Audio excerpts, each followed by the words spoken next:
Omu ku bakyala ababaddewo awulidde ennaku nga ebula Munangatte okumutta nga Justin nga omuzadde. Kakati no omusomesa gwe bakutte Munangatte ne mwana muwala ono student muganda wange kibadde kikambwe empizo azigabanye bye ngenda okubeera nga nkutuusaako maaso awo. Bannange si byangu n'akamu ate nga omukyala Munangatte Shiba nabyo ngenda kubeera nga mbikulagako maaso awo munnange ate nga akakasa ku kya copyright bampita Jaminati nsinzira ku Jaminati Yugi kasooke tutandike n'akatambi kano nga bwe nkutandisizza nti omusomesa ono nga bwe kibadde Munangatte kigambibwa empizo azigabanye naye atya lwa nsonga nti nno ye abadde agamba nti nno ono muwala we nga bamubuuza nti gwe osobola okujja Munangatte ne muwala wo muloogi yonna gye biggweredde muganda wange kibadde kikambwe nnyo.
Wale tobuzibu twayingira mu byamba bibubi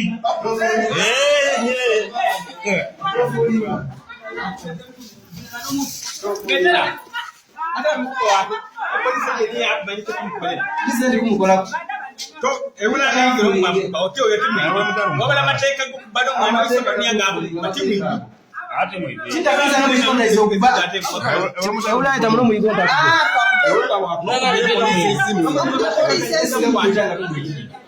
Muli ndo mateka ganyerenga mukwate aba eiza de mario kuba ona kumuya Ati kama afulinga ungati aina kida mwisize mloji mukole mti mwala wa Afrika mwita mloji mukole mti ana iwe mwana wange uniform mwana wange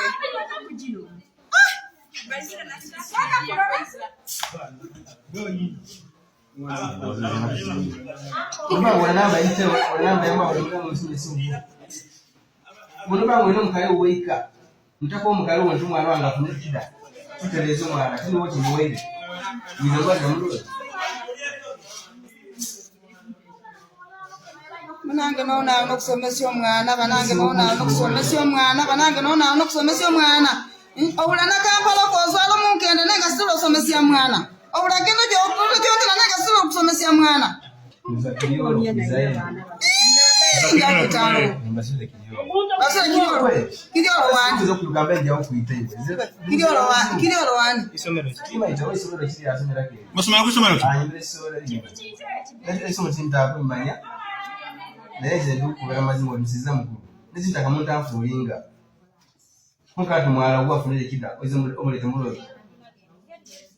Munanga ngeri mabisirani oni anakaizone akwatire muno omukano kuno ibai ngala tikisirani wabula bakozesa musimu omuntu akumisanga abantu bamalungi ano ogigiribwako najja bizinesi sire bagireta bali mumasomero singa yatire mukalo omukulu onafuka Uganda n'omwana w'isomero mu uniform akyo bamuteeka mu sente n'essomero okusoma nabano mu uniform ayina mu uniform oziza mukono kooti bamuwerekera oyinza kumutoola mu omusawo pesa mtoile tamaze kaona gali ali tunanya mwelekezi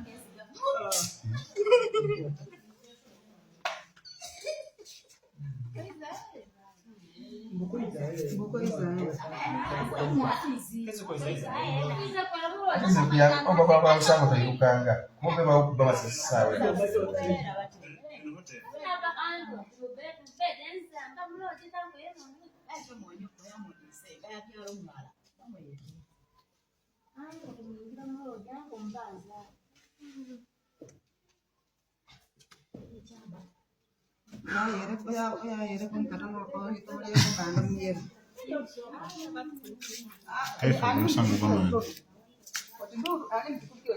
Gomusango gw'amaani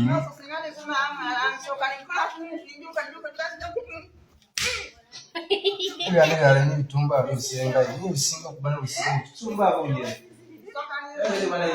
ebyalo ebyo bakugula mu mapiralo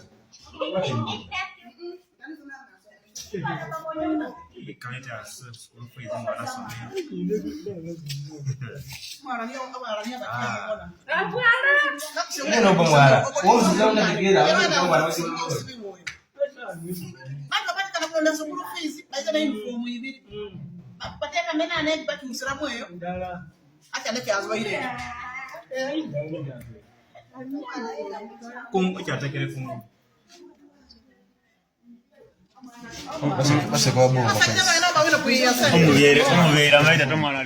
awo tebibadde munangate ebyangu n'akamu kankongereyoko ku Shiba before nga tanaba kugenda munangate ku parliament yasoose munangate ne message nga boogezako okulaba bannange Shiba yayambadde ka dress kano bambi kabadde kamunyumidde munangate okuzaama ino nkyogedde nga nsinziira munangate kyobadde mu comment section mu katambi kano kansuke nkakuzanyiramuko ate ndyoke enkoze.